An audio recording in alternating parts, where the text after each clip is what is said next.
ਦੇ 69ਵੇਂ ਗਣਤੰਤਰ ਦਿਵਸ ਨੂੰ ਅੱਜ ਨਿਊਯਾਰਕ ਦੇ ਸਿੱਖਾਂ ਵੱਲੋਂ ਕਾਲੇ ਦਿਵਸ ਵਜੋਂ ਮਨਾਇਆ ਗਿਆ। ਟ੍ਰਾਈ ਸਟੇਟ ਦੇ ਕੇਂਦਰੀ ਗੁਰਦੁਆਰਾ ਸਾਹਿਬ ਸਿੱਖ ਕਲਚਰਲ ਸੁਸਾਇਟੀ ਰਿਚਮੰਡ ਹਿੱਲ ਵਿਖੇ ਭਾਰਤ ਦੇ ਸੰਵਿਧਾਨ ਨੂੰ ਮੁੱਢੋਂ ਨਕਾਰਦਿਆਂ ਸੰਵਿਧਾਨ ਦੀਆਂ ਕਾਪੀਆਂ ਸਾੜੀਆਂ ਗਈਆਂ। ਇਹ ਗੱਲ ਸਪਸ਼ਟ ਤੌਰ ਤੇ ਕਹੀ ਗਈ ਕਿ ਭਾਰਤ ਵਿੱਚ 1947 ਤੋਂ ਹੀ ਸਿੱਖਾਂ ਨਾਲ ਵਧੀਕੀਆਂ ਹੁੰਦੀਆਂ ਆਈਆਂ ਹਨ ਅਤੇ 1950 ਵਿੱਚ ਜਦੋਂ ਸੰਵਿਧਾਨ ਲਾਗੂ ਕੀਤਾ ਗਿਆ ਸੀ ਤਾਂ ਸਿੱਖ ਨੁਮਾਇੰਦਿਆਂ ਨੇ ਇਸ ਦਾ ਵਿਰੋਧ ਕਰਦਿਆਂ ਸੰਵਿਧਾਨ ਦੇ ਖਰੜੇ ਤੇ ਦਸਤਖਤ ਕਰਨ ਤੋਂ ਇਨਕਾਰ ਕਰ ਦਿੱਤਾ ਸੀ। ਅਕਾਲ ਤਖਤ ਤੋਂ ਆਈ ਆਵਾਜ਼, ਖਾਲਿਸਤਾਨ ਖਾਲਿਸਤਾਨ। ਅਕਾਲ ਤਖਤ ਤੋਂ ਆਈ ਆਵਾਜ਼, ਖਾਲਿਸਤਾਨ ਖਾਲਿਸਤਾਨ। ਅਕਾਲ ਤਖਤ ਤੋਂ ਆਈ ਆਵਾਜ਼, ਖਾਲਿਸਤਾਨ ਖਾਲਿਸਤਾਨ। 1947 ਵਿੱਚ ਆਜ਼ਾਦੀ ਪ੍ਰਾਪਤ ਹੋਈ ਤੇ 3 ਸਾਲਾਂ ਬਾਅਦ ਹੀ ਸਾਡੇ ਨਾਲ ਉਹ ਵਧੀਕੀਆਂ ਦਾ ਦੌਰ ਸ਼ੁਰੂ ਹੋ ਗਿਆ, ਜਿਹਦੇ ਵਿੱਚ ਸਾਨੂੰ ਕਮਿਊਨਲ ਅਵਾਰਡ ਜਰਾਇਮ ਪੇਸ਼ਾ ਕੌਮ ਕਹਿ ਕੇ ਦੂਸਰੇ ਦਰਜੇ ਦੇ ਸ਼ਹਿਰੀ ਗਰਦਾਨਿਆ ਗਿਆ। ਔਰ ਇੱਥੋਂ ਤੱਕ ਕਿ ਜਿਹੜਾ ਸੰਵਿਧਾਨ ਪਾਸ ਕੀਤਾ ਗਿਆ ਉਹਦੇ ਵਿੱਚ ਸਿੱਖਾਂ ਦੀ ਪਹਿਚਾਣ ਨੂੰ ਹੀ ਅਲੋਪ ਕਰ ਦਿੱਤਾ ਗਿਆ ਔਰ ਇਹ ਲਿਖ ਦਿੱਤਾ ਗਿਆ ਕਿ ਇਹ ਕੇਸਾਧਾਰੀ ਹਿੰਦੂ ਹਨ। ਸੋ ਸਾਡੀ ਆਪਣੀ ਪਹਿਚਾਣ, ਸਾਡੀ ਆਪਣੀ ਹੋਂਦ ਨੂੰ ਸੰਸਾਰ ਅੰਦਰ ਪ੍ਰਗਟਾਉਣ ਵਾਸਤੇ ਅਸੀਂ ਦੇਸ਼ ਵਿਦੇਸ਼ ਦੇ ਵਿੱਚ ਜਦੋਜਹਿਦ ਕਰ ਰਹੇ ਹਾਂ। ਕਿਤੇ ਕਿਰਪਾਨ ਦਾ ਮਸਲਾ ਹੁੰਦਾ ਹੈ, ਕਿਤੇ ਦਸਤਾਰ ਦਾ ਮਸਲਾ ਹੁੰਦਾ ਹੈ, ਪਰ ਜਿਸ ਦੇਸ਼ ਵਿੱਚ ਸਭ ਤੋਂ ਵੱਧ ਅਸੀਂ ਖੂਨ ਡੋਲ ਕੇ ਆਜ਼ਾਦੀ ਪ੍ਰਾਪਤ ਕਰਨ ਵਾਸਤੇ ਯੋਗਦਾਨ ਪਾਇਆ ਹੋਵੇ ਉੱਥੇ ਸਾਡੀ ਪਹਿਚਾਣ ਨੂੰ ਅਲੋਪ ਕਰਨ ਦਾ ਯਤਨ ਕੀਤਾ ਜਾ ਰਿਹਾ ਹੈ। ਬਹੁਤ ਗਿਣਤੀ ਉਹ ਲੋਕ ਜਿਹੜੇ ਕਹਿੰਦੇ ਹਨ ਕਿ ਆਬਾਦੀ ਦੇ ਆਧਾਰ ਦੇ ਉੱਤੇ, ਪਾਪੂਲੇਸ਼ਨ ਦੇ ਆਧਾਰ ਦੇ ਉੱਤੇ ਸਹੂਲਤਾਂ ਮਿਲਣੀਆਂ ਚਾਹੀਦੀਆਂ ਨੇ। ਸੋ ਜਿਸ ਦੇਸ਼ ਦੇ ਵਾਸਤੇ ਅਸੀਂ ਸਭ ਤੋਂ ਵੱਧ ਕੁਰਬਾਨੀਆਂ ਕੀਤੀਆਂ ਹਨ ਉੱਥੇ ਸਾਡੇ ਵਾਸਤੇ ਹਰ ਥਾਂ ਦੇ ਉੱਤੇ ਮਸਲਾ ਖੜਾ ਹੁੰਦਾ ਹੈ। ਭਾਵੇਂ ਸਾਡੀ ਬੋਲੀ ਦਾ ਮਸਲਾ ਹੋਵੇ, ਪਹਿਲਾਂ ਵੀ ਸਾਨੂੰ ਮੋਰਚੇ ਲਾਉਣੇ ਪਏ, ਹੁਣ ਵੀ ਇੱਥੋਂ ਤੱਕ ਕਿ ਪੰਜਾਬ ਦੇ ਬੋਰਡਾਂ ਦੇ ਉੱਤੇ ਵੀ ਪੰਜਾਬੀ ਨੂੰ ਤੀਸਰੇ ਨੰਬਰ ਦੇ ਉੱਤੇ, ਪਹਿਲਾਂ ਇੰਗਲਿਸ਼, ਹਿੰਦੀ ਤੇ ਫਿਰ ਪੰਜਾਬੀ, ਜਦੋਂ ਕਿ ਹਿੰਦੁਸਤਾਨ ਦੀ ਕਿਸੇ ਵੀ ਸਟੇਟ ਦੇ ਵਿੱਚ ਇਹੋ ਜਿਹਾ ਵਿਤਕਰੇ ਵਾਲਾ ਸੁਭਾਅ ਹੋਰ ਕਿਸੇ ਨਾਲ ਨਹੀਂ, ਸਿਰਫ ਪੰਜਾਬ ਦੇ ਨਿਵਾਸੀਆਂ ਦੇ ਨਾਲ ਹੀ ਹੈ। ਸਾਨੂੰ ਇਹ ਮਹਿਸੂਸ ਕਰਵਾਇਆ ਜਾਂਦਾ ਹੈ ਕਿ ਅਸੀਂ ਉਹਨਾਂ ਤੋਂ ਬੜੇ ਨੀਵੇਂ ਹਾਂ, ਅਸੀਂ ਦੂਸਰੇ ਦਰਜੇ ਦੇ ਸ਼ਹਿਰੀ ਹਾਂ। ਭਾਵੇਂ ਉੱਥੇ ਸਾਡੇ ਗੁਰਧਾਮਾਂ ਦੀ ਗੱਲ ਆਉਂਦੀ ਹੈ, ਸਾਡੇ ਇਸ਼ਟ ਗੁਰਦੇਵ ਦੀ ਗੱਲ ਆਉਂਦੀ ਹੈ ਜਾਂ ਸਾਡੇ ਤਖਤ ਸਾਹਿਬਾਨਾਂ ਦੀ ਗੱਲ ਆਉਂਦੀ ਹੈ, ਹਰ ਥਾਂ ਦੇ ਉੱਤੇ ਉਹਨਾਂ ਲੋਕਾਂ ਵੱਲੋਂ ਸਾਡੇ ਨਾਲ ਧੱਕਾ ਕੀਤਾ ਜਾਂਦਾ ਹੈ। ਅਸੀਂ ਜਦੋਂ ਸਿੱਖ ਰਾਜ ਦੀ ਗੱਲ ਕਰਦੇ ਹਾਂ ਉੱਥੇ ਸਾਰਿਆਂ ਨੂੰ ਸਮਾਨ ਜਿਹੜਾ ਸੀ ਅਧਿਕਾਰ ਦਿੱਤੇ ਜਾਂਦੇ, ਸਾਨੂੰ ਪਿਆਰ ਦਿੱਤਾ ਜਾਂਦਾ ਸੀ। ਹੁਣ ਵੀ ਜਿਹੜੇ ਅਸੀਂ ਆਪਣੇ ਆਜ਼ਾਦ ਪੰਜਾਬ ਖਾਲਿਸਤਾਨ ਦੀ ਗੱਲ ਕਰਦੇ ਹਾਂ ਉੱਥੇ ਅਸੀਂ ਇਹੀ ਸੋਚਦੇ ਹਾਂ ਕਿ ਕਿਸੇ ਨਾਲ ਵਧੀਕੀ ਨਹੀਂ ਹੋਏਗੀ, ਕਿਸੇ ਨਾਲ ਧੱਕਾ ਨਹੀਂ ਹੋਏਗਾ, ਹਰ ਇੱਕ ਨੂੰ ਪਿਆਰ ਦੇ ਨਾਲ ਗਲਵੱਕੜੀ ਵਿੱਚ ਲੈ ਕੇ ਉਹੀ ਸਨਮਾਨ ਦਿੱਤਾ ਜਾਏਗਾ ਜਿਹੜਾ ਸਿੱਖ ਭਰਾ ਆਪਸ ਵਿੱਚ ਇੱਕ ਦੂਸਰੇ ਨੂੰ ਦਿੰਦੇ ਨੇ।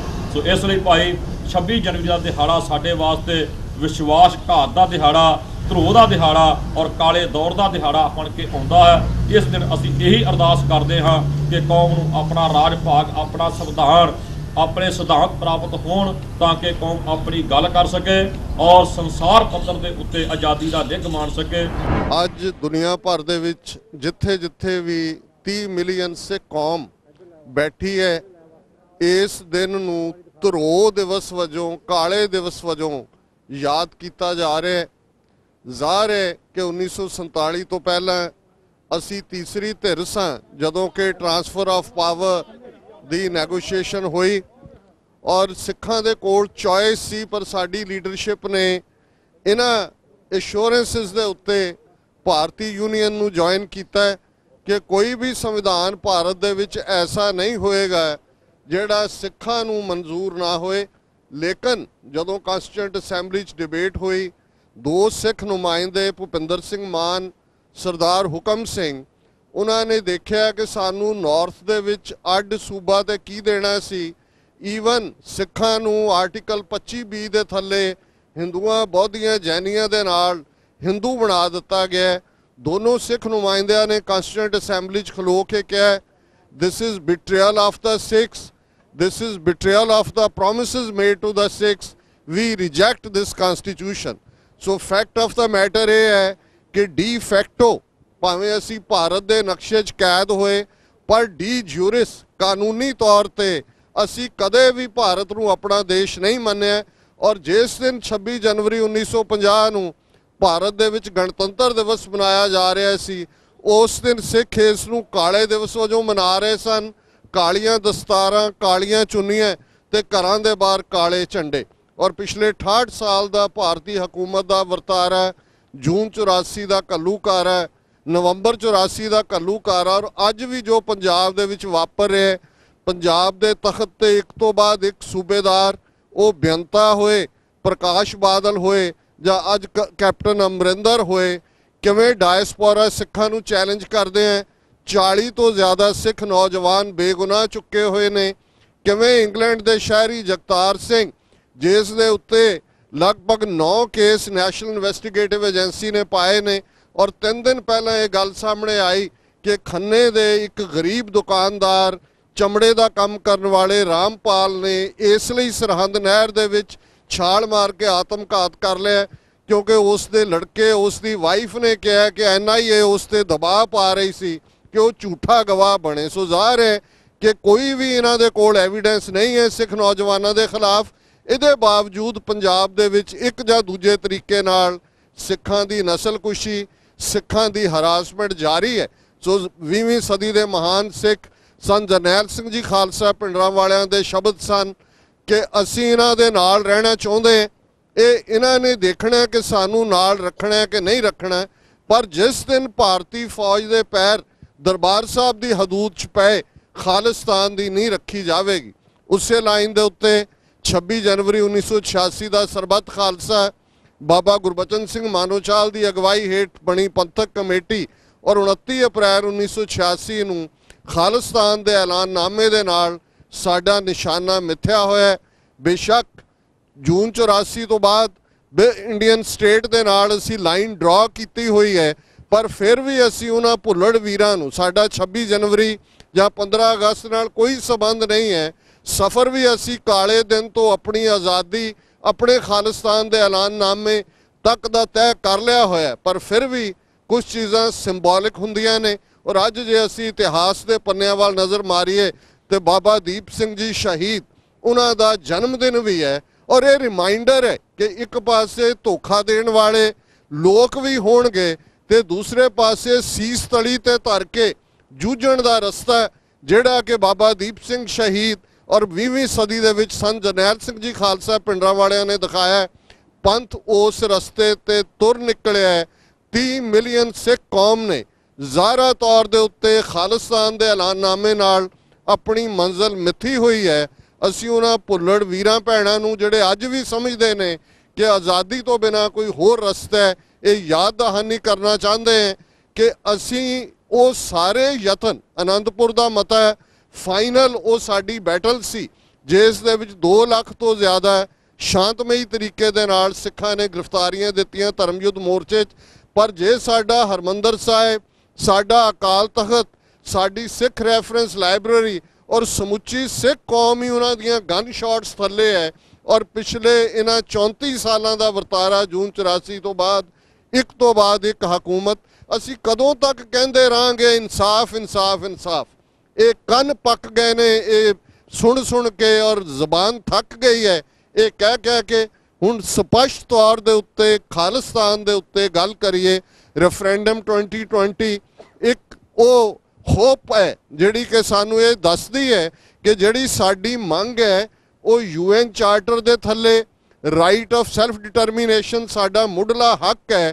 ਔਰ ਪਿਛਲੇ ਸਾਲਾਂ ਦੇ ਵਿੱਚ ਉਹ ਸਕਾਟਲੈਂਡ ਹੋਏ, ਕਿਊਬੈਕ ਹੋਏ, ਕੈਟਾਲੋਨੀਆ ਹੋਏ, ਨਾਰਥ ਕੁਰਦਿਸਤਾਨ ਹੋਏ, ਉਹਨਾਂ ਈਸਟ ਤੈਮੂਰ ਹੋਏ ਔਰ ਕੋਸੋਵੋ ਹੋਏ, ਇਹਨਾਂ ਸਾਰੀਆਂ ਥਾਵਾਂ ਦੇ ਉੱਤੇ ਲੋਕਾਂ ਨੇ ਆਪਣੇ ਰਾਈਟ ਆਫ ਸੈਲਫ ਡਿਟਰਮੀਨੇਸ਼ਨ ਦੇ ਹੱਕ ਦਾ ਇਸਤੇਮਾਲ ਕੀਤਾ। 30 ਮਿਲੀਅਨ ਸਿੱਖ ਕੌਮ ਜਿਹੜੀ ਆਜ਼ਾਦ ਨੇਸ਼ਨ ਦੇ ਤੌਰ ਤੇ ਬੌਰਨ ਹੋਈ, ਜਿਹੜੀ ਆਜ਼ਾਦ ਜਨਮ ਤੋਂ ਹੀ ਆਜ਼ਾਦ ਹੈ। ਸਾਡੇ ਪਿਤਾ ਗੁਰੂ ਗੋਬਿੰਦ ਸਿੰਘ ਸਾਹਿਬ, ਮਾਤਾ ਸਾਹਿਬ ਕੌਰ ਵਾਸੀ ਆਨੰਦਪੁਰ ਦੇ, ਸਾਨੂੰ ਗੁੜਤੀ ਆਜ਼ਾਦੀ ਦੀ ਮਿਲੀ ਹੋਈ ਹੈ। ਖਾਲਸਾ ਬਾਦਸ਼ਾਹ ਜਾਂ ਬਾਗੀ ਜਾਂ ਖਾਲਸਾ ਬਾਦਸ਼ਾਹ ਹੈ, ਸੋਵਰਨ ਹੈ, ਜਾਂ ਉਹ ਸੋਵਰਨਿਟੀ ਲਈ ਲੜ ਰਹੇ ਹੈ। ਗੁਲਾਮੀ ਸ਼ਬਦ ਸਿੱਖ ਵੋਕੈਬਲਰੀ ਦਾ, ਸਿੱਖ ਡਿਕਸ਼ਨਰੀ ਦਾ ਨਹੀਂ ਹੈ। ਔਰ ਜਿਹੜੇ ਅੱਜ ਇੱਕ ਵੱਡਾ ਹਿੱਸਾ ਜਿਨ੍ਹਾਂ ਨੇ ਗੁਲਾਮੀ ਨੂੰ ਕਬੂਲਿਆ ਹੋਇਆ ਹੈ, ਅਸੀਂ ਉਹਨਾਂ ਨੂੰ ਵੀ ਆਪਣੇ ਭਰਾ ਸਮਝਦੇ ਹਾਂ ਔਰ ਉਹਨਾਂ ਨੂੰ ਇਹ ਝੰਜੋੜ ਕੇ ਦੱਸਣਾ ਚਾਹੁੰਦੇ ਹਾਂ ਕਿ ਤੁਸੀਂ ਪਿੰਜਰੇ ਦੇ ਵਿੱਚ ਫਸੇ ਹੋਏ ਸ਼ੇਰ ਹੋ, ਤੁਸੀਂ ਪਿੰਜਰੇ ਨੂੰ ਆਪਣੀ ਮੰਜ਼ਿਲ ਸਮਝ ਲਿਆ। ਨਹੀਂ, ਪਿੰਜਰੇ ਤੋੜੋ। ਆਜ਼ਾਦ ਸ਼ੇਰ ਜਿਹੜਾ ਹੈ ਉਹ ਜੰਗਲ ਦੇ ਵਿੱਚ ਬੁੱਕਦਾ ਹੈ। ਔਰ ਸਿੱਖ ਕੌਮ ਆਜ਼ਾਦੀ ਦੇ ਨਾਲ 30 ਮਿਲੀਅਨ ਸਿੱਖ ਕੌਮ ਬਹੁਤ ਜਲਦੀ ਦਰਿਆਏ ਜਮਨਾ ਤੋਂ ਵਾਘਾ ਤੱਕ ਇੰਡੀਪੈਂਡੈਂਟ ਸੋਵਰਨ ਨੇਸ਼ਨ ਖਾਲਿਸਤਾਨ ਸਿਰਜੇਗੀ। ਸਾਡੇ ਸਾਹਮਣੇ ਸਾਡੇ ਜਥੇਦਾਰ ਜਗਤਾਰ ਸਿੰਘ ਹਵਾਰਾ ਇੱਕ ਰੋਲ ਮਾਡਲ ਨੇ।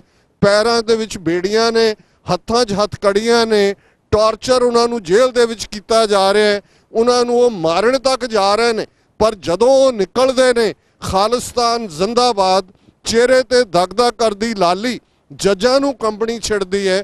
ਇਹ ਗੱਲ ਯਾਦ ਕਰਵਾਉਂਦੀ ਹੈ ਕਿ ਗੁਲਾਮੀ ਸਟੇਟ ਆਫ ਮਾਈਂਡ ਹੁੰਦੀ ਹੈ, ਟੈਰੀਟਰੀ ਇੰਪੋਰਟੈਂਟ ਹੈ, ਪਰ ਜੇ ਸਾਡੀ ਸਟੇਟ ਆਫ ਮਾਈਂਡ ਆਜ਼ਾਦ ਹੈ ਤੇ ਦੁਨੀਆ ਦੀ ਕੋਈ ਵੀ ਤਾਕਤ ਸਾਨੂੰ ਆਪਣਾ ਆਜ਼ਾਦ ਦੇਸ਼ ਖਾਲਿਸਤਾਨ ਲੈਂਡ ਤੋਂ ਲਿਬਰੇਟ ਕਰਵਾਉਣ ਤੋਂ ਰੋਕ ਨਹੀਂ ਸਕਦੀ।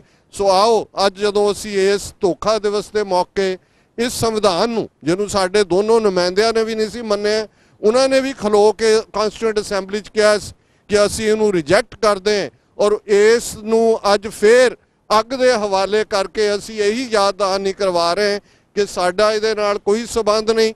ਸਾਡੇ ਸੰਵਿਧਾਨ ਦੇ ਬੀਜ ਰੂਪ ਦੇ ਵਿੱਚ ਐਲੀਮੈਂਟ ਖਾਲਿਸਤਾਨ ਦੀ ਡੈਕਲੇਰੇਸ਼ਨ 29 ਅਪ੍ਰੈਲ 1986 'ਚ ਪਏ ਹੋਏ ਨੇ। ਆਜ਼ਾਦ ਦੇਸ਼ ਖਾਲਿਸਤਾਨ ਦੇ ਸ਼ਹਿਰੀ ਆਪਣੇ ਤਰੀਕੇ ਦੇ ਨਾਲ ਕੰਸੈਂਸਸ ਦੇ ਨਾਲ ਆਪਣਾ ਕਨਸਟੀਟਿਊਸ਼ਨ ਬਣਾਉਣਗੇ, ਜਿਵੇਂ America the declaration of independence 4 ਜੁਲਾਈ 1776 ਨੂੰ ਹੋਈ, ਔਰ ਉਹਨਾਂ ਨੇ ਸੰਵਿਧਾਨ 15 ਸਾਲ ਬਾਅਦ ਬਣਾਇਆ, ਜਦੋਂ ਕਿ ਮੁਲਕ ਅਮਰੀਕਾ ਦਾ ਕਲੋਨੀਅਲ ਰੂਲ ਤੋਂ ਆਜ਼ਾਦ ਹੋ ਚੁੱਕਾ ਸੀ।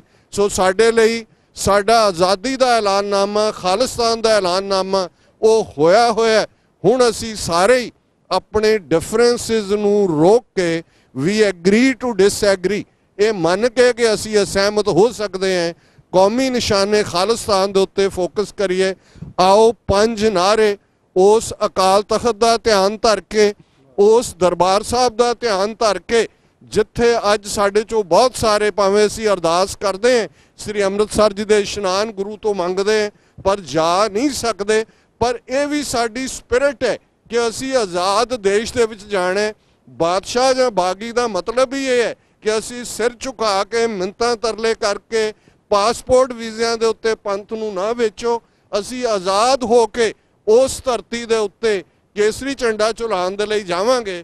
5 ਨਾਅਰੇ ਬੁਲੰਦ ਆਵਾਜ਼ ਵਿੱਚ ਉਸ ਅਕਾਲ ਤਖਤ ਤੋਂ, ਜਿਹੜਾ 4 ਸਦੀਆਂ ਪਹਿਲਾਂ ਸੱਚ ਹੱਕ ਇਨਸਾਫ ਦਾ ਤਖਤ, ਦਿੱਲੀ ਤਖਤ ਤੋਂ 2 ਫੁੱਟ ਉੱਚਾ ਤਖਤ, ਔਰ ਜਿਸ ਅਕਾਲ ਤਖਤ ਤੋਂ ਉਹ ਸਾਡੀ ਅਜ਼ਮਤ ਦੀ ਗੱਲ ਉਹ ਪਹਿਲੀ ਵਾਰ ਢਾਡੀ ਨੱਥੇ ਤੇ ਅਬਦੁੱਲੇ ਨੇ ਗਾਈ ਸੀ ਕਿ ਉਸ 2 ਤਲਵਾਰੀ ਬੱਧੀਆਂ, ਇੱਕ ਮੀਰੀ ਦੀ, ਇੱਕ ਪੀਰੀ ਦੀ, ਇੱਕ ਅਜ਼ਮਤ ਦੀ, ਇੱਕ ਰਾਜ ਦੀ, ਇੱਕ ਰਾਖੀ ਕਰੇ ਵਜ਼ੀਰ ਦੀ, ਪੱਗ ਤੇਰੀ ਕੀ ਜਹਾਂਗੀਰ ਦੀ। ਇਹ ਸਾਡੀ ਅਣਖ ਅਜ਼ਮਤ ਦਾ ਪ੍ਰਤੀਕ, ਔਰ ਉਸੇ ਹੀ ਅਕਾਲ ਤਖਤ ਤੋਂ ਖਾਲਿਸਤਾਨ ਦਾ ਐਲਾਨਨਾਮਾ ਹੋਇਆ।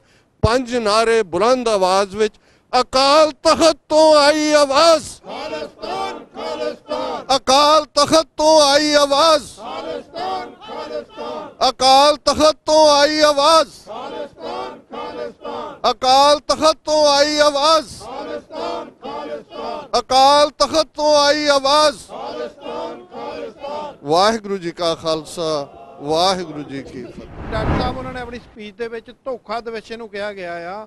ਇਹ ਵਿਸ਼ਵਾਸਘਾਤ ਦਿਵਸ ਜਿਹੜਾ ਸਿੱਖਾਂ ਦੇ ਨਾਲ ਔਰ ਘੱਟ ਗਿਣਤੀਆਂ ਦੇ ਨਾਲ ਭਾਰਤ ਦੇ ਵਿੱਚ ਅੱਜ ਦੇ ਦਿਨ ਉਹ ਕਾਲਾ ਸੰਵਿਧਾਨ ਜਿਹੜਾ ਆ ਉਹ ਥੋਪਿਆ ਗਿਆ।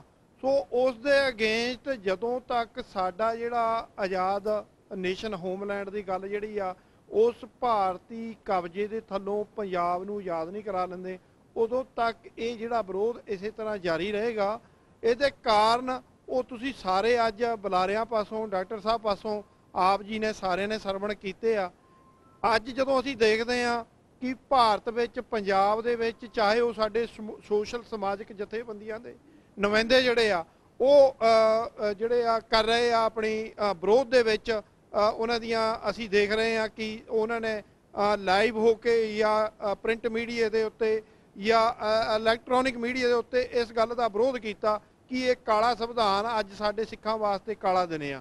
ਜੇ ਅਸੀਂ ਦਲ ਖਾਲਸਾ ਜਿਹੜੀ ਆ ਜਥੇਬੰਦੀ ਪੰਜਾਬ ਦੇ ਵਿੱਚ, ਉਹਨਾਂ ਨੇ ਵੱਡੀ ਤਾਦਾਦ ਦੇ ਵਿੱਚ ਇੱਕ ਮਾਰਚ ਕੱਢਿਆ ਪੰਜਾਬ ਦੇ ਵਿੱਚ, ਉਹ ਕਾਲੇ ਦਿਵਸ ਦੇ ਨਾਂ ਦੇ ਥੱਲੇ ਹਰ ਸਾਲ ਜਿਹੜਾ ਆ ਉਹ ਜਿਹੜੀ ਆ ਉਹਨਾਂ ਨੇ ਲਹਿਰ ਚਲਾਈ ਹੋਈ ਆ। ਹਰ ਸਾਲ ਉਹ ਇਹ ਕਰਦੇ ਆ। ਇਸੇ ਤਰ੍ਹਾਂ ਅੱਜ ਯੂਕੇ ਦੇ ਵਿੱਚ ਵੀ ਜਿਹੜੀਆਂ ਸਿੱਖ ਜਥੇਬੰਦੀਆਂ ਵਰਲਡ ਵਾਈਜ਼ ਜਿੱਥੇ ਵੀ ਸਾਡੇ ਨੌਜਵਾਨ ਸਾਡੇ ਸਿੱਖ ਜਾਗਰੂਕ ਆ ਉਹ ਇਸ ਕਾਲੇ ਦਿਵਸ ਦਾ ਵਿਸ਼ਵਾਸਘਾਤ ਡੇ ਦਾ ਜਿਹੜਾ ਵਿਰੋਧ ਕਰ ਰਹੇ ਆ ਔਰ ਆਪਣੀ ਆਜ਼ਾਦੀ ਦੀ ਗੱਲ ਕਰ ਰਹੇ ਆ। ਇਹ ਕਰਨਾ ਵੀ ਬਣਦਾ ਆ। ਸਾਡੇ ਗੁਰਦੁਆਰਿਆਂ ਦੇ ਵਿੱਚ ਪਿਛਲੇ ਦਿਨੀ ਹੀ ਜੋ 96 ਗੁਰਦੁਆਰੇ ਅਮਰੀਕਾ ਦੇ ਵਿੱਚ ਅਸੀਂ ਬੈਨ ਕੀਤਾ, ਉਹਨਾਂ ਡਿਪਲੋਮੈਂਟ ਜਿਹੜੇ ਭਾਰਤੀ ਓਵੈਸੀਆਂ ਦੇ ਕਰਿੰਦੇ ਜਾਂ ਭਾਰਤੀ ਸਿਸਟਮ ਦੇ ਕਰਿੰਦੇ ਸਾਡੇ ਇਹਨਾਂ ਮੁਲਕਾਂ ਦੇ ਵਿੱਚ ਆ ਕੇ ਗੁਰਦੁਆਰਿਆਂ ਦੇ ਵਿੱਚ ਇੰਟਰਫੇਅਰ ਕਰਦੇ ਆ, ਉਹਨਾਂ ਉੱਤੇ ਅਸੀਂ ਪਾਬੰਦੀ ਲਾਈ ਆ। ਕੁਛ ਬਕਲਾਹਟ ਦੇ ਵਿੱਚ ਜਿਹੜੇ ਉਹਨਾਂ ਦੇ ਪੇਡ ਜਿਹੜੇ ਆ ਬੰਦੇ ਆ ਉਹ ਇਸ ਗੱਲ ਦਾ ਵਿਰੋਧ ਵੀ ਕਰ ਰਹੇ ਆ, ਪਰ ਸਾਡਾ ਜਿਹੜਾ ਆ 96 ਗੁਰਦੁਆਰਿਆਂ ਦਾ ਈਵਨ UK ਔਰ ਕੈਨੇਡਾ ਔਰ ਆਸਟ੍ਰੇਲੀਆ ਯੂਰਪ ਦੇ ਵਿੱਚ ਅਸੀਂ ਸਾਫ਼ ਤੇ ਸਪਸ਼ਟ ਆ ਕਿ ਅਸੀਂ ਇਹ ਪਾਬੰਦੀਆਂ ਕਿਉਂ ਲਾਈਆਂ। ਲਾਣੀਆਂ ਵੀ ਬਣਦੀਆਂ। ਸਾਡੇ ਗੁਰਦੁਆਰੇ ਸਾਹਿਬਾਨ ਉਹ ਸਾਡੀ ਉੱਥੇ ਸਿੱਖ ਕਮਿਊਨਿਟੀ ਆਉਂਦੀ, ਸਾਡੇ ਪੰਜਾਬੀ ਭਰਾ ਵੀਰ ਆਉਂਦੇ ਆ, ਜੇ ਸਾਡੀਆਂ ਉਹ ਕਾਲੀਆਂ ਸੂਚੀਆਂ ਬਣਾ ਸਕਦੇ ਆ ਜਾਂ ਸਾਡੇ ਪਾਣੀ ਲੁੱਟੇ ਜਾ ਰਹੇ ਪੰਜਾਬ ਦੇ ਵਿੱਚ, ਸਾਡੇ ਨੌਜਵਾਨਾਂ ਨੂੰ ਡਰੱਗ ਦੇ ਵਿੱਚ ਧੱਕਿਆ ਜਾ ਰਿਹਾ, ਜੇ ਪੰਜਾਬ ਦੇ ਵਾਸੀਆਂ ਵਾਸਤੇ ਕਾਨੂੰਨ ਅਲੱਗ ਆ, ਉਹਨਾਂ ਦੇ ਆਪਣੇ ਵਾਸਤੇ ਅਲੱਗ ਆ, ਅੱਜ ਯੂਪੀ ਤੋਂ ਬਿਹਾਰ ਤੋਂ ਕੋਈ ਵੀ ਬੰਦਾ ਇਨਸਾਨ ਆਣ ਕੇ ਪੰਜਾਬ ਦੇ ਵਿੱਚ ਉੱਥੇ ਉਹ ਜ਼ਮੀਨ ਜਾਇਦਾਦ ਖਰੀਦ ਸਕਦਾ ਆ, ਜਦ ਕਿ ਪੰਜਾਬ ਦਾ ਵਾਸਨੀਕ ਸਾਡੀ ਨੇਬਰ ਸਟੇਟ ਜਿਹੜੀ ਆ ਹਿਮਾਚਲ ਦੇ ਵਿੱਚ ਤੁਸੀਂ ਇੱਕ ਪੈਰ ਜਿੰਨੀ ਵੀ ਜਗ੍ਹਾ ਨਹੀਂ ਖਰੀਦ ਸਕਦੇ। ਇਹ ਕਾਨੂੰਨ ਤੁਹਾਡੇ ਸਿੱਖਾਂ ਵਾਸਤੇ ਪੰਜਾਬੀਆਂ ਵਾਸਤੇ ਅਲੱਗ ਬਣਾਏ ਹੋਏ ਆ। ਸੋ ਉਹਨਾਂ ਕਾਨੂੰਨਾਂ ਦਾ ਜਿਹੜੇ ਕਾਲੇ ਕਾਨੂੰਨ ਅੱਜ ਦੇ ਦਿਨ ਪੰਜਾਬ ਦੇ ਉੱਤੇ ਘੱਟ ਗਿਣਤੀਆਂ ਦੇ ਉੱਤੇ ਥੋਪੇ ਗਏ ਆ। ਅੱਜ ਅਸੀਂ ਗੱਲ ਕਰਦੇ ਹਾਂ 1984 ਦੇ ਅਟੈਕ ਦੀ, ਜਿਹੜੇ ਸਨ 47 ਤੋਂ ਬਾਅਦ ਜੇ ਸਿੱਖਾਂ ਨੂੰ ਜਰੈਮ ਪੇਸ਼ਾ ਉਸ ਵੱਲਭ ਭਾਈ ਪਟੇਲ ਵੱਲੋਂ ਕਿਹਾ ਗਿਆ ਕਿ ਸਿੱਖ ਇੱਕ ਲੁੱਟਾਂ ਮਾਰਾਂ ਖੋਹਾਂ ਕਰਨ ਵਾਲੀ ਇੱਕ ਕੌਮ ਆ, ਸਾਨੂੰ ਅਵਾਰਡ ਦਿੱਤਾ ਗਿਆ ਇਸ ਗੱਲ ਦਾ। ਤੇ ਅੱਜ ਜੇ ਨੌਜਵਾਨਾਂ ਦੇ ਉੱਤੇ ਝੂਠੇ ਕੇਸ ਪਾ ਕੇ 52 ਤੋਂ ਵੱਧ ਜਿਹੜੇ ਨੌਜਵਾਨ ਪੰਜਾਬ ਦੀਆਂ ਜੇਲ੍ਹਾਂ ਦੇ ਵਿੱਚ ਕੈਪਟਨ ਸਰਕਾਰ ਦੇ ਅਧੀਨ ਜਿਹੜੇ ਆ, ਚਾਹੇ ਪਹਿਲਾਂ ਬਾਦਲ ਦੀ, ਉਹ ਕੰਮ ਕਰਦੇ ਆ ਭਾਰਤੀ ਸਟੇਟ ਜਿਹੜੀ ਸੈਂਟਰ ਦੀਆਂ ਪਾਲਿਸੀਆਂ ਦੇ ਨਾਲ। ਉਹ ਸਾਡਾ ਫਰਜ਼ ਬਣਦਾ ਆ ਅਸੀਂ ਉਹਨਾਂ ਪਾਲਿਸੀਆਂ ਨੂੰ ਔਰ ਭਾਰਤ ਦੇ ਝੂਠੇ ਡੈਮੋਕ੍ਰੇਸੀ ਦੇ ਮਖੌਟੇ ਨੂੰ ਜਿਹੜਾ ਪਾਇਆ ਹੋਇਆ ਆ ਉਹਨੂੰ ਅਸੀਂ ਵਿਦੇਸ਼ਾਂ ਵਿੱਚ ਨੰਗਾ ਕਰਾਂਗੇ। ਸਮੇਂ-ਸਮੇਂ ਤੇ ਸਾਡੇ ਜਿਹੜੇ ਵੀਰ ਵਿਦੇਸ਼ਾਂ 'ਚੋਂ ਜਾਂਦੇ ਆ, ਜਿਵੇਂ ਰੇਸ਼ਮ ਸਿੰਘ ਉਹਨੀ ਕੈਲੀਫੋਰਨੀਆ ਤੋਂ ਗਏ, ਉਹਨਾਂ ਤੇ ਦੇਸ਼ ਧਰੋਹ ਦੇ ਮੁਕੱਦਮੇ ਪਾਏ ਗਏ ਆ। ਜੱਗੀ ਜੌਲ ਗਿਆ ਇੰਗਲੈਂਡ ਤੋਂ, ਉਹਦੇ ਉੱਤੇ ਕੇਸ ਪਾ ਕੇ ਲੰਮੇ ਸਮੇਂ ਲਈ ਬੰਦ ਕਰ ਦਿੱਤਾ।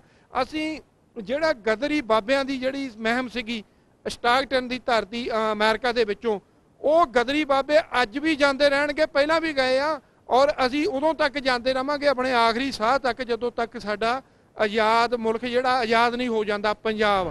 ਦੇਖੋ ਅੱਜ ਦਾ ਭਾਰਤ ਦਾ ਭਾਵੇਂ ਗਣਤੰਤਰ ਦਿਵਸ ਆ, ਪਰ ਸਿੱਖ ਕੌਮ ਲਈ ਇਹ ਛੜਯੰਤਰ ਦਿਵਸ ਆ। ਇੱਕ ਵੱਡਾ ਛੜਯੰਤਰ ਜਿਹੜਾ ਹਿੰਦੁਸਤਾਨ ਸਰਕਾਰ ਨੇ ਆਜ਼ਾਦੀ ਤੋਂ ਪਹਿਲਾਂ ਸਿੱਖਾਂ ਲਈ ਰਚਿਆ। ਜਦੋਂ ਕਿਉਂਕਿ ਨਹਿਰੂ ਨੇ ਵੀ ਕਹੀ ਆਜ਼ਾਦੀ ਤੋਂ ਬਾਅਦ ਨਹਿਰੂ ਨੇ ਗੱਲ ਕਹੀ ਸੀ ਵੀ ਉਦੋਂ ਗੱਲ ਹੋਰ ਸੀ ਤੇ ਹੁਣ ਗੱਲ ਹੋ ਰਿਹਾ। ਤੇ ਜਦੋਂ ਸਾਨੂੰ ਜਿੱਦਾਂ ਭਾਈ ਸਾਹਿਬ ਨੇ ਦੱਸਿਆ ਵੀ ਪਹਿਲਾ ਅਵਾਰਡ ਜਰਾਇਮ ਪੇਸ਼ਾ ਦਾ ਮਿਲਿਆ, ਫਿਰ ਤੁਹਾਨੂੰ ਅਗਲਾ ਅਵਾਰਡ ਜਿਹੜਾ ਉਹਨਾਂ ਨੇ ਤੁਹਾਡੇ ਪੰਜਾਬੀ ਬੋਲਦੇ ਇਲਾਕੇ ਖੋਲ੍ਹੇ, ਫਿਰ ਅਗਲਾ ਅਵਾਰਡ ਤੁਹਾਨੂੰ ਤੁਹਾਡੇ ਪਾਣੀ ਖੋਲ੍ਹੇ, ਫਿਰ ਤੁਹਾਡੇ 'ਤੇ ਜਿਹੜੀ ਅਗਲੇ ਅਵਾਰਡਾਂ ਦੀ ਜਿਹੜੀ ਲਿਸਟ ਆ ਬੜੀ ਲੰਬੀ ਆ। ਤੁਹਾਡੇ ਦਰਬਾਰ ਸਾਹਿਬ 'ਤੇ ਹਮਲੇ, ਤੁਹਾਡੇ ਗੁਰੂ ਧਾਮਾਂ 'ਤੇ ਹਮਲੇ, ਹਿੰਦੁਸਤਾਨ ਦੇ 110 ਸ਼ਹਿਰਾਂ ਦੇ ਵਿੱਚ ਸਿੱਖਾਂ ਦਾ ਜੋ ਉੱਥੇ ਨਸਲਕੁਸ਼ੀ ਹੋਈ ਆ, ਉਹ ਅਵਾਰਡ ਤੁਹਾਨੂੰ ਉਹਨਾਂ ਨੇ ਦਿੱਤੇ ਨੇ ਵੀ ਤੁਸੀਂ ਜਿਹੜਾ ਇਸ ਹਿੰਦੁਸਤਾਨ ਦੇ ਨਾਲ ਰਹਿਣ ਨੂੰ ਜਿਹੜੀ ਤਰਜੀਹ ਦਿੱਤੀ ਆ, ਉਹਦਾ ਤੁਹਾਨੂੰ ਜਿਹੜਾ ਆ ਇਹ ਇਨਾਮ ਮਿਲਿਆ ਆ। ਸੋ ਨਸਲਕੁਸ਼ੀ ਅੱਜ ਵੀ ਜਾਰੀ ਆ, ਭਾਵੇਂ ਉਹ ਕਿਸੇ ਹੋਰ ਰੂਪ 'ਚ ਹੋਵੇ। ਅੱਜ ਜੇ ਪੰਜਾਬ ਦਾ ਪਾਣੀ ਖਤਮ ਹੋਣ ਦੇ ਕੰਢੇ 'ਤੇ ਆ, ਹੋ ਸਕਦਾ ਅਗਲੇ 40 ਸਾਲਾਂ ਤੱਕ ਜਿਹੜਾ ਪੰਜਾਬ ਪਾਣੀਆਂ ਦਾ ਦੇਸ਼ ਸੀ ਉਹ ਉੱਥੇ ਪਾਣੀ ਪੀਣ ਨੂੰ ਵੀ ਨਾ ਮਿਲੇ, ਕਿਉਂਕਿ ਪੰਜਾਬ ਦਾ ਜਿਹੜਾ ਪਾਣੀ ਆ ਉਹ ਹੋਰਲੀਆਂ ਸਟੇਟਾਂ ਨੂੰ ਫਰੀ ਜਾਂਦਾ ਆ, ਅਤੇ ਪੰਜਾਬ ਦਾ ਜਿਹੜਾ ਕਿਸਾਨ ਆ ਉਹ ਆਪਣਾ ਡੀਜ਼ਲ ਫੂਕ ਕੇ ਥੱਲੋਂ ਪਾਣੀ ਕੱਢਦਾ, ਅਤੇ ਉਹ ਵੀ ਖਤਮ ਹੋਣ ਦੇ ਕਗਾਰ 'ਤੇ ਆ। ਸੋ ਜਦੋਂ ਵੱਖਰੇ ਰਾਜ ਦੀ ਗੱਲ ਹੁੰਦੀ ਆ ਤਾਂ ਉਦੋਂ ਜਿਹੜੀ ਇੱਕ ਡਰ ਜਿਹੜਾ ਲੋਕਾਂ 'ਚ ਪਾਇਆ ਜਾਂਦਾ ਹੈ। ਦੇਖੋ ਦੁਨੀਆ ਦੀ ਪੰਚਾਇਤ ਯੂਨਾਈਟਿਡ ਨੇਸ਼ਨ ਜਿਹੜੀ ਆ ਉਹ ਤੁਹਾਨੂੰ ਆਜ਼ਾਦੀ ਦਾ ਹੱਕ ਦਿੰਦੀ ਆ। ਉਹ ਕਹਿੰਦੇ ਆ all people have the right to self determination, ਵੀ ਦੁਨੀਆ ਦੇ ਸਾਰੇ ਲੋਕਾਂ ਨੂੰ ਆਪਣੀ ਗੱਲ ਕਰਨ ਦਾ ਹੱਕ ਆ।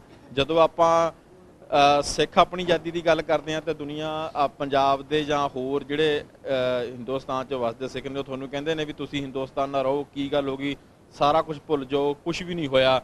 ਪਰ ਜਦੋਂ ਕਿਊਬਕ ਵਰਗਾ ਮੁਲਕ ਕੈਨੇਡਾ ਤੋਂ ਵੱਖ ਹੋਣ ਦੀ ਗੱਲ ਕਰਦਾ ਆ ਤੇ ਉਹਨਾਂ ਕੋਲ ਇਹ ਉਦਾਹਰਨਾਂ ਨਹੀਂ ਹੈਗੀਆਂ ਜਿਹੜੀਆਂ ਸਿੱਖ ਕੌਮ ਕੋਲ ਨੇ ਵੀ ਸਾਡਾ ਪਾਣੀ ਖੋਹ ਲਿਆ ਜਾਂ ਸਾਡੀ ਨਸਲਕੁਸ਼ੀ ਹੋਈ ਆ, ਸਾਡੇ ਗੁਰੂ ਧਾਮ ਢਾਏ ਨੇ। ਉਹ ਕਹਿੰਦੇ ਜੀ ਸਾਡੀ ਬੋਲੀ ਵੱਖਰੀ ਆ, ਸਾਡੀ ਲੈਂਗੁਏਜ ਵੱਖਰੀ ਆ, ਸਾਨੂੰ ਯੂਨਾਈਟਿਡ ਨੇਸ਼ਨ ਜਿਹੜਾ ਆ ਬੋਲੀ ਦੇ ਆਧਾਰ ਤੇ ਅਲੱਗ ਹੋਣ ਦਾ ਰਾਈਟ ਦਿੰਦਾ ਆ। ਸੋ ਉਹ ਆਪਣੀ ਬੋਲੀ ਦੇ ਆਧਾਰ ਤੇ ਅਲੱਗ ਹੋਣ ਲਈ ਉਹਨਾਂ ਨੂੰ ਸਾਰੀ ਦੁਨੀਆ ਮਾਨਤਾ ਦਿੰਦੀ ਆ। ਇੱਦਾਂ ਹੀ ਆਪਣਾ ਸਕਾਟਿਸ਼ ਨੇ, ਇੱਦਾਂ ਹੀ ਕਤਲੂਨੀਆ ਨੇ ਆਪਣੀ ਜਿਹੜੀ ਆ ਵੀ ਆਪਣੀ ਜ਼ੁਬਾਨ ਜਿਹੜੀ ਵੱਖਰੀ ਆ ਉਹਦੇ ਆਧਾਰ ਤੇ ਵੱਖ ਹੋਣ ਦੀ ਗੱਲ ਕਰਦੇ ਆ। ਤੇ ਸਿੱਖਾਂ ਕੋਲ ਤਾਂ ਆਪਣੀ ਜ਼ੁਬਾਨ ਵੀ ਵੱਖਰੀ ਆ, ਆਪਣਾ ਧਰਮ ਵੀ ਵੱਖਰਾ ਆ, ਆਪਣਾ ਰਾਜ, ਉੱਥੇ ਉਹਨਾਂ ਦਾ ਰਾਜ ਵੀ ਸੀ। ਤੇ ਯੂਨਾਈਟਿਡ ਨੇਸ਼ਨ ਦੀ ਜਿਹੜੀ ਇੱਕ ਹੋਰ ਐਕਸੈਪਸ਼ਨਲ ਆ ਵੀ ਜੇ ਤੁਹਾਡੀ ਇਹ ਨਾ ਕਿਸੇ ਵੀ ਧਾਰਾ ਦੇ ਵਿੱਚੋਂ ਕੁਛ ਵੀ ਨਾ ਮਿਲਦਾ ਹੋਵੇ, ਤੁਹਾਡੇ ਨਾਲ ਨਸਲਕੁਸ਼ੀ ਵੀ ਨਾ ਹੋਈ ਹੋਵੇ, ਤੁਹਾਡਾ ਧਰਮ ਵੀ ਵੱਖਰਾ ਨਾ ਹੋਵੇ, ਮਤਲਬ ਤੁਹਾਡਾ ਧਰਮ ਵੀ ਵੱਖਰਾ ਨਾ ਹੋਵੇ, ਤੁਹਾਡੀ ਬੋਲੀ ਨਾ ਵੱਖਰੀ ਹੋਵੇ, ਪਰ ਜੇ ਤੁਹਾਡੀ ਨਸਲਕੁਸ਼ੀ ਹੋਈ ਆ ਤੇ ਤੁਸੀਂ ਉਸ ਆਧਾਰ ਤੇ ਵੀ ਆਪਣੇ ਵੱਖਰੇ ਰਾਜ ਦੀ ਗੱਲ ਕਰ ਸਕਦੇ ਹੋ। ਤੋ ਯੂਨਾਈਟਿਡ ਨੇਸ਼ਨ, ਦੁਨੀਆ ਦੀ ਪੰਚਾਇਤ, ਦੁਨੀਆ ਦਾ ਕਾਨੂੰਨ ਤੁਹਾਨੂੰ ਆਪਣੀ ਆਵਾਜ਼ ਪੀਸਫੁਲ ਤਰੀਕੇ ਨਾਲ ਚੱਕਣ ਦੀ ਜਿਹੜੀ ਆ ਉਹ ਪੂਰੀ ਖੁੱਲ੍ਹ ਦਿੰਦਾ ਆ। ਸੋ ਆਪਾਂ ਚਾਹੁੰਦੇ ਹਾਂ ਵੀ ਦੁਨੀਆ ਭਰ ਦੇ ਜਿਹੜੇ ਸਿੱਖ ਨੇ ਉਹ ਪੀਸਫੁਲ ਤਰੀਕੇ ਦੇ ਨਾਲ ਦੁਨੀਆ ਦੇ ਕਾਨੂੰਨ ਦੇ ਥੱਲੇ ਰਹਿ ਕੇ ਆਪਣੀ ਆਜ਼ਾਦੀ ਦੀ ਗੱਲ ਰੈਫਰੈਂਡਮ ਦੇ ਜ਼ਰੀਏ ਜ਼ਰੂਰ ਚੱਕਣ। ਇਹਨੂੰ ਦੁਨੀਆ ਦਾ ਕੋਈ ਵੀ ਜਿਹੜਾ ਕਾਨੂੰਨ ਉਹ ਝਠਲਾ ਨਹੀਂ ਸਕਦਾ। ਸੋ ਜਿੰਨੀਆਂ ਸੰਗਤਾਂ ਅੱਜ ਜੁੜੀਆਂ ਨੇ ਇਸ ਛੜਯੰਤਰ ਦਿਵਸ ਦੇ ਉੱਤੇ, ਅਸੀਂ ਇਹਨਾਂ ਸਾਰਿਆਂ ਦਾ ਧੰਨਵਾਦ ਕਰਦੇ ਹਾਂ ਵੀ ਤੁਸੀਂ ਆਏ ਆ ਜੀ। ਵਾਹਿਗੁਰੂ ਜੀ ਕਾ ਖਾਲਸਾ, ਵਾਹਿਗੁਰੂ ਜੀ ਕੀ ਫਤਿਹ। ਨੌਜਵਾਨ ਪੀੜ੍ਹੀ ਨੂੰ ਮੇਰਾ ਮੈਸੇਜ ਆ ਵੀ ਜਦੋਂ ਅਸੀਂ ਵੀ ਸੰਤ ਜਰਨੈਲ ਸਿੰਘ ਉਹਨਾਂ ਦੇ ਨਾਲ ਚੱਲੇ ਸੀ ਉਦੋਂ ਨੌਜਵਾਨੀ ਦਾ ਪੂਰਾ ਜੋਸ਼ ਸੀ, ਅਸੀਂ ਵੀ ਆਪਦੇ ਹੱਕ ਸੱਚ ਦੀ ਗੱਲ ਕਰਦੇ ਸੀ। ਅੱਜ ਸਿੱਖਾਂ ਨੌਜਵਾਨਾਂ ਨੂੰ ਮੈਂ ਕਹਿਣਾ ਚਾਹੁੰਦਾ, ਤੁਸੀਂ ਆਪਦੀਆਂ ਜਵਾਨੀਆਂ, ਆਪਦੀਆਂ ਪੜ੍ਹਾਈਆਂ ਲਿਖਾਈਆਂ ਬਾਰੇ ਸੋਚੋ, ਖਾਲਸਾ ਰਾਜ ਬਾਰੇ ਸੋਚੋ। ਅਸੀਂ ਆਪਣਾ ਰਾਜ ਭਾਗ ਕਿਵੇਂ ਲੈ ਸਕਦੇ ਹਾਂ ਅਤੇ ਹੋਰ ਦੇਸ਼ਾਂ ਨੂੰ, ਹੋਰ ਲੋਕਾਂ ਵਾਂਗੂ ਆਪਣੀ ਆਜ਼ਾਦੀ ਦਾ ਨਿੱਘ ਕਿਵੇਂ ਮਾਣ ਸਕਦੇ ਹਾਂ। ਅੰਮ੍ਰਿਤਧਾਰੀ ਬਣੋ, ਅੰਮ੍ਰਿਤ ਛਕੋ, ਗੁਰੂ ਵਾਲੇ ਬਣੋ, ਬਾਣੇ ਬਾਣੀ ਦੇ ਧਾਰਨ ਤੇ ਹੱਕ ਸੱਚ ਦੀ ਗੱਲ ਕਰੋ। ਤਾਂ ਹੀ ਆਪਾਂ ਰਲ ਮਿਲ ਕੇ ਨੌਜਵਾਨ ਵੀਰਾਂ ਦੇ ਨਾਲ ਬੇਨਤੀ ਕਰਦੇ ਹਾਂ ਵੀ ਆਪਣੇ ਹੱਕ ਸੱਚਾਂ ਬਾਰੇ ਸੋਚੋ ਤੇ ਆਪਣੇ ਦੇਸ਼ ਬਾਰੇ ਸੋਚੋ। ਤੁਹਾਡੀ ਜ਼ਿੰਮੇਵਾਰੀ ਬਣਦੀ ਆ, ਤੁਹਾਡੇ ਮੋਢਿਆਂ ਤੇ ਸੰਤ ਜਰਨੈਲ ਸਿੰਘ ਬੁੱਲ੍ਹਾ ਨੂੰ ਪੂਰਾ ਕਰਨ ਦਾ ਤੁਹਾਡਾ ਫਰਜ਼ ਬਣਦਾ ਹੈ। ਸਿੱਖ ਕੌਮ ਦੇ ਵੀਰਾਂ ਨੂੰ ਬੇਨਤੀ ਹੈ, ਅੰਮ੍ਰਿਤ ਛਕੋ, ਗੁਰੂ ਵਾਲੇ ਬਣੋ। ਵਾਹਿਗੁਰੂ ਜੀ ਕਾ ਖਾਲਸਾ, ਵਾਹਿਗੁਰੂ ਜੀ ਕੀ। ਅੱਜ ਜਿਹੜਾ ਅਸੀਂ 26 ਜਨਵਰੀ ਦਾ ਜਿਹੜਾ ਦਿਨ ਆਪਾਂ ਮਨਾ ਰਹੇ ਹਾਂ, ਲੋਕਾਂ ਨੇ ਮਨਾਇਆ ਪੰਜਾਬ ਦੀ ਧਰਤੀ ਤੇ, ਪਰ ਸਿੱਖਾਂ ਨੇ ਕਾਲੇ ਦਿਵਸ ਦੇ ਤੌਰ ਤੇ ਮਨਾਇਆ। ਜਿਹੜਾ ਇੰਡੀਆ ਦਾ ਸੰਵਿਧਾਨ ਅਸੀਂ ਇੱਥੇ ਫੂਕਿਆ ਹੈ, ਪਾੜਿਆ ਹੈ, ਇਸ ਨੂੰ ਪਿਛਲੇ ਸਾਲ ਵੀ ਕੀਤਾ ਸੀ, ਅੱਜ ਫੇਰ ਗੁਰਦੁਆਰਾ ਸਿੱਖ ਕਲਚਰ ਸੁਸਾਇਟੀ ਦੇ ਵਿੱਚ ਇਸ ਨੂੰ ਸਾੜਿਆ ਗਿਆ ਹੈ। ਆਪਣੇ ਅਣਖ ਦੀ ਜਿਹੜੀ ਜਾਗਰਤੀ ਆਪਾਂ ਕੀਤੀ ਆ, ਆਪਣੇ ਆਜ਼ਾਦੀ ਦੀ ਗੱਲ ਕਰ ਰਹੇ ਹਾਂ, ਉਹ ਆਪਾਂ ਅੱਜ ਫੇਰ ਦੁਬਾਰਾ ਕੀਤੀ ਆ। ਮੈਂ ਪੰਜਾਬ ਦੇ ਤੇ ਬਾਕੀ ਸਾਰੇ ਕੰਟਰੀਆਂ ਦੇ ਵਿੱਚ ਜਿੰਨੇ ਵੀ ਸਾਡੇ ਭੈਣ ਭਰਾ ਇਸ TV ਚੈਨਲ ਨੂੰ ਦੇਖ ਰਹੇ ਹਨ, ਮੈਂ ਸਾਰਿਆਂ ਦਾ ਧੰਨਵਾਦ ਕਰਦਾ ਹਾਂ। ਆਸ ਰੱਖਦਾ ਤੁਸੀਂ ਵੀ ਆਪਣੇ ਆਜ਼ਾਦੀ ਦੀਆਂ ਮੰਜ਼ਿਲਾਂ ਵੱਲ ਆਪਣੇ ਪੈਰ ਅੱਗੇ ਪੁੱਟੋ ਤੇ ਅਸੀਂ ਆਪਣਾ ਦੇਸ਼ ਖਾਲਿਸਤਾਨ ਜਿਹੜਾ ਉਹ ਆਜ਼ਾਦ ਕਰਾਈਏ। ਰੈਫਰੈਂਡਮ 2020 ਆ ਰਿਹਾ, ਡਾਕਟਰ ਸਾਹਿਬ ਨੇ ਬੜੇ ਭਾਰੀ ਤਰੀਕੇ ਦੇ ਨਾਲ ਤੁਹਾਨੂੰ ਸਾਰਿਆਂ ਨੂੰ ਇਹ ਚੀਜ਼ ਦੱਸ ਦਿੱਤੀ ਆ। ਆਪਾਂ ਵੀ ਆਜ਼ਾਦੀ ਦੇ ਵੱਲ ਆਪਣੇ ਕਦਮ ਜਿਹੜੇ ਆ ਅੱਗੇ ਪੁੱਟੀਏ ਤੇ ਆਪਾਂ ਆਪਣਾ ਦੇਸ਼ ਖਾਲਿਸਤਾਨ ਜਿਹੜਾ ਉਹਨੂੰ ਬਣਾਈਏ ਜੀ। ਵਾਹਿਗੁਰੂ ਜੀ ਕਾ ਖਾਲਸਾ, ਵਾਹਿਗੁਰੂ ਜੀ ਕੀ ਫਤਿਹ।